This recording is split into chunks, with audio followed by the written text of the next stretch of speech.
guess I'll just start saying, I just got back from New York with a group of Stanford students in the Stanford in New York program. And I'm here to say it is probably one of the high points for me of seeing what New York theater can do for Stanford students. The thing that happens to you when you go to New York, whatever level you are in your interest or development as an artist or an aspiring artist, New York is the place where you go to find out what the art form can really do. It's not just about impressing yourself upon a profession or a dream. It's about how does seeing the live art in all of its forms, its successes, its failures, its commercial expression, its experimental expressions, with people working at the absolute top of their game in performance, changes you in a way that nothing else can. At Stanford in New York, a student might work in an internship in costume design, in theater literary departments, in casting, in any kind of unusual area. Design, set design, we've had students have worked with the public theater, they've worked at Second Stage, they've worked rather consistently at Mailly, which is really exciting off-Broadway theater. So that composes part of the week. Then they work, in my case, they worked in arts practice one night a week at the rather fabulous warehouse studio setting that Stanford in New York provides. So the practice work really can be quite broad and quite specific. It depends on what the internship is and what the student wants to do. So there's a lot of flexibility and a lot of self-determination. We did field trips to shows.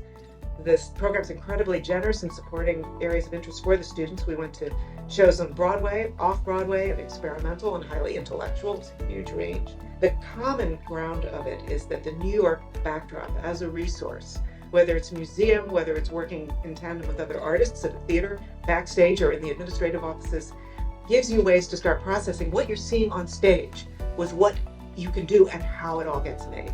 And it was very, there's nothing like it in terms of how useful this can be for you as you start to try and plot your own practical path to what might be either the career of your dreams or a really well-furnished life that includes cultural exposures, cultural literacy, and the joy of participating in the great American art forms.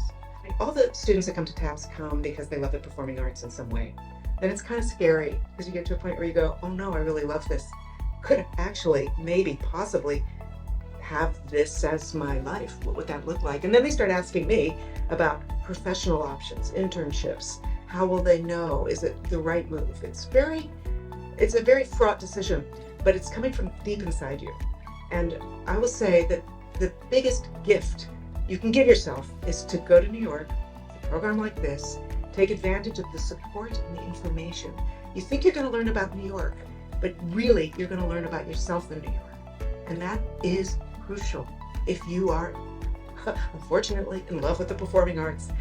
And nothing can, I guess, live up to what real experience and real immersion in that complicated, maddening, vibrant, scary, warm, wonderful, hot city can do for you.